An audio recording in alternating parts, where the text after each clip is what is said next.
Yo, what's good people, it's JayCactus, and in today's video I'm going to be showing you how to make pop smoke type loops. So I dropped a loop kit recently and a lot of people were asking me how I made the melodies and what my thought process is when I'm coming up with them. So I'm going to keep this tutorial more for beginners and I'll keep the melody kind of simple, and then I'll do another video real soon which is going to be a lot more advanced. So let's get into it. Alright, so I've finally changed my monitor. Someone got me last time for the big bezels around that old school TV, so I've just upgraded to a 4K.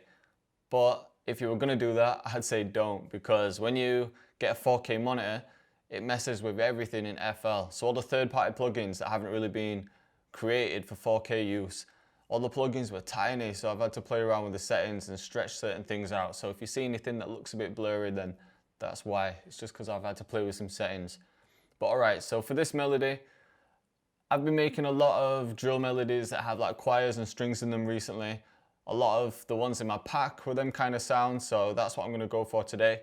So a good go-to VST for choirs is Omnisphere. So first you want to pick one that you like. Let's try one of these. Let's just go with this.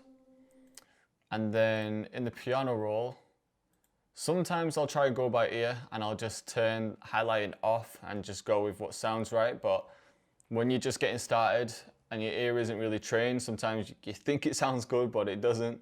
So I'm gonna go with a scale right now, and we'll just go with C minor because it's already highlighted.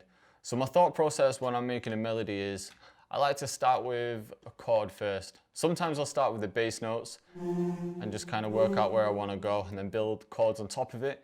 And then other times I do it the other way around. So I'll start with a chord and then put the bass notes in. So I'm going to start with a simple C minor chord.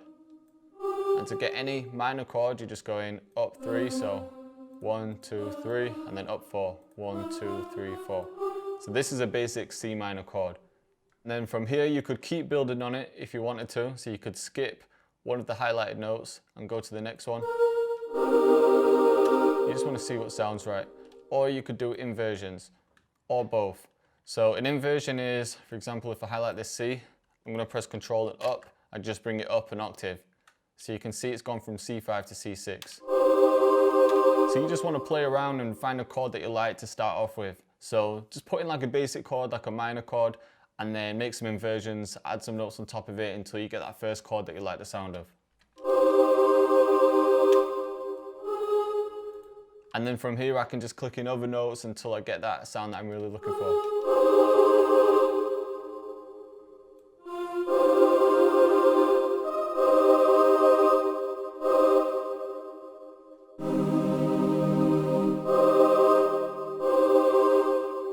With drill melodies, I tend to find that the chords are quite tight and tense and they don't move too much. So when you're making things like melodic trap, you'll tend to find that the chords move a lot. So if you were starting on C minor, you might come up to like F minor, then come back down, and there's a lot of movement. But with drill melodies, I tend to find that they don't move that much. So I'm starting with C minor here. So an easy way would be to just copy this chord across. And then I also tend to find that there's one note playing throughout the chord progression. So for example, it could be C that plays all the way through it, and then the other notes change, so I can just try moving some of these.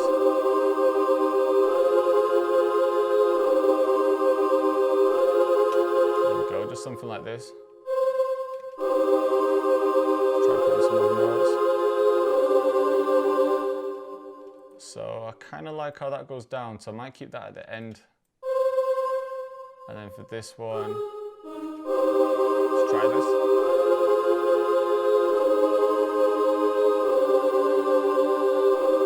So I like the sound of this. So now what I'm thinking is the chords are still kind of basic, so from here I might want to add some notes to them or just change the rhythm. So if you're going to change the rhythm, then what I'd do is you can put the metronome on and see what kind of bounce you want. So for example, instead of having it on every single bar, you could bring them back a bit to get more of a bounce. So you could bring this one back.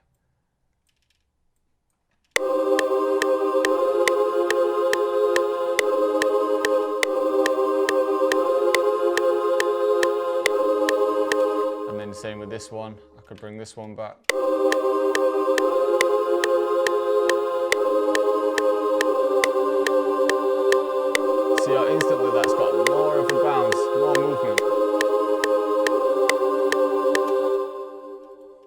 even try adding some notes on top of these as well.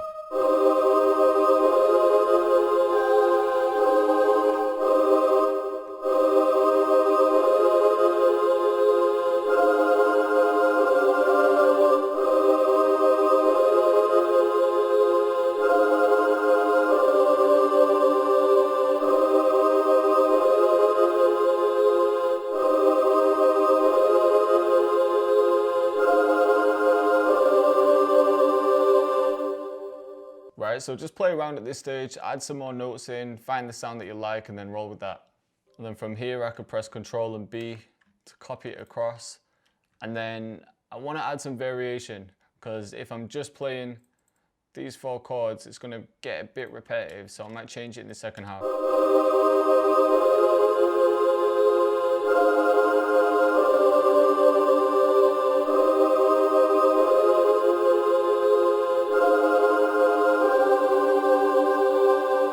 Changed one note, but that's going to stop it becoming a bit repetitive. And then from here, I can press Control and A, Alt and R to randomize it. So it's a bit more natural. You can play with the velocity.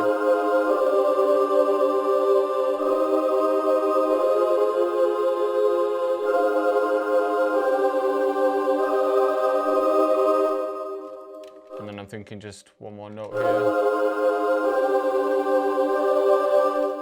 So when I'm putting these notes in, I'm kind of just listening in my head and figuring out the rhythm that I want, and then I'm just playing with the notes until I find out which note is in my head.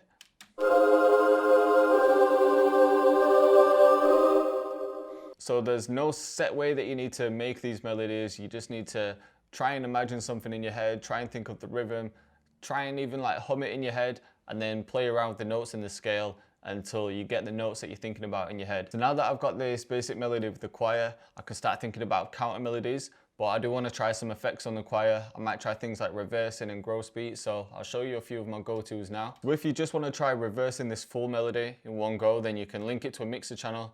Mine's linked to one. I can press this for arm disc recording and then Alt and R. Now, if you haven't put anything in the playlist, if you've got nothing in the song mode, then obviously leave it on pattern and then press start, and that's going to save it here. Then you'd come to the playlist, come to this bit here, and then this is your rendered file.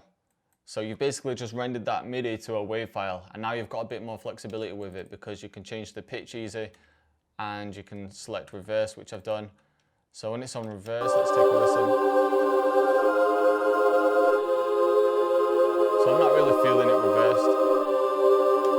The other way that you can try a reverse is with a plugin like Effectrix. The reverse in Effectrix is a little bit different because you can adjust how much of it you want to reverse. So for example, you could just do like a couple beats or the full bar. So if I do the full one, you'll see how different it sounds.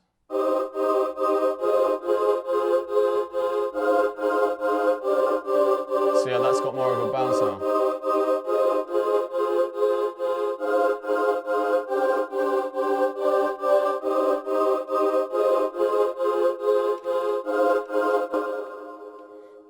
So that's another way, but if you don't have plugins like Effectrix, you could use gross beat. So in gross beat, to get a reverse effect, you can just pull this all the way down to the bottom, change this point to single curve, I think.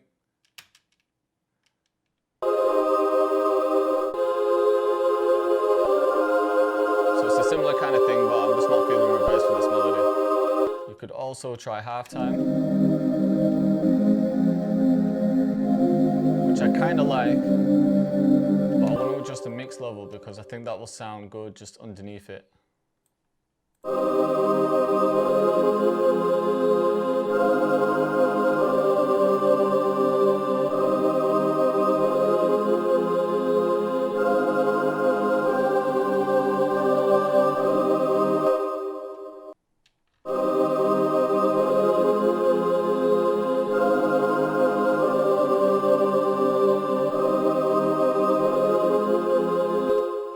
I'm also going to come back into the melody and bring it down a full octave by holding Control and pressing down. I think that sounded better. Alright, so from here I'm thinking I definitely need another melody in there. And sometimes if I'm stuck and I can't really think of a melody, A good thing to do is an arpeggiator, which I showed in one of my last videos. So you can do it directly from the piano roll if you bring everything up an octave. It wouldn't sound right with a choir, but you'd press Control and A, and that would basically break up the chords for you. But another way to do it is in the VST directly. So for example, if I'm using Electric X, I can come to ARPs and then find a sound that I like.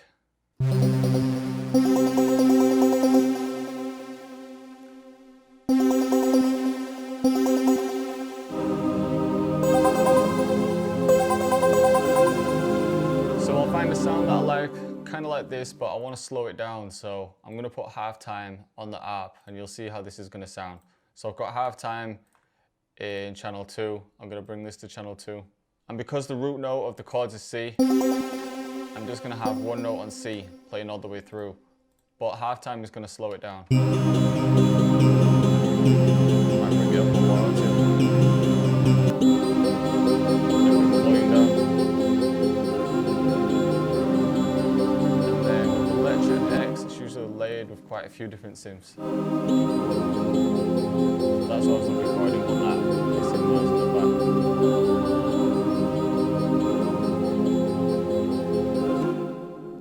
Alright, and then from here, to layer up the instruments again, I'm just going to copy the melody from the choir and then paste them in the strings.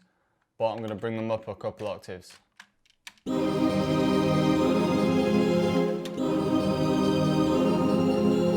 high. So when you're layering instruments, you want everything to fit in the frequency spectrum. So if you look at my choir, this is the EQ. You can see that most of the energy is around the low mids, into the mids, some bass notes as well.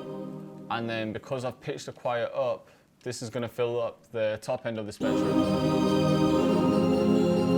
So you can clearly hear them both, like nothing's getting lost. And then this last arp, that's just sitting somewhere in between. So when you're layering sounds, that's what you want to think about. Pull up an EQ if you're a beginner and just kind of look at where it's hitting in the frequency spectrum and just don't pick too many sounds that are clashing with each other. And when it comes to mixing, I'm just taking a few like real low frequencies out of the choir and then a couple of high frequencies just to save more room for the strings. You don't really want to take out too much when you're making loops just because you don't really know what the next person is going to use it for. So try to do like subtle mixing. Mostly just leveling when it comes to loops. And then in the choir, again, I'm just taking out real low sub frequencies, which aren't really needed, some bass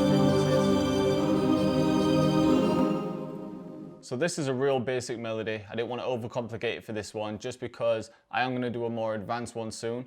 But let's say if you're happy with this and you wanted to export it as a loop, there's two ways you could do it. So the first way is to just have the pattern in the playlist and then export it like you would as a normal project and export it as a WAV file. But you'll find that that might not be a perfect loop because if there's reverb and a bit of like release time on some of the melodies, then that's going to cut off straight after the 8 bars. But if you want it to be a perfect loop for a loop kit or something, then open an instance of Edison on the master channel. Make sure this is set to on play, hit record, make sure this is on song mode and then press play. And then I usually let it loop twice and just pick the best one. So I'll let it loop.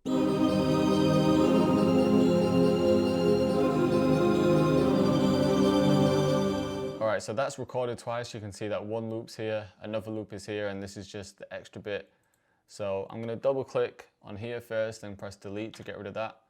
And then you can kind of see with the waveform, but sometimes when you play it for the first time, it takes a second for the energy to build up. So that's why I like to record it twice, because here it's going to be at like the full volume. So I'm going to get rid of the first one, double click and press delete. Now I'm going to press Control and A and then come to this tool, D-click in all regions, come to that again, D-click out all regions. Now if I play it, you just want to make sure that it's looping so you can come to the end. So you just listen in out for clicks and pops, and if there aren't any and it's looping fine, then it's good to export. So I usually right click here, go to format, edit properties, just call it something like pop smoke type loop. You could do the same for the file name. Sample rate and format, both fine. Then I usually click tempo sync as well so that it matches the tempo of the project, and then accept. And then I can come here and then go to save sample as 24-bit WAV file. And now you can just save it wherever you need to save it. Oscar 5, 5 and Sierra Oscar 5, target vehicle has just passed through, should be with you in about a minute. No sign of the suspect, over. All units from Sierra Oscar 5-2, target vehicle has gone straight through the location. Stand by. Sierra Oscar 6, go ahead. The car might drive on the road, the concern for a gap, over.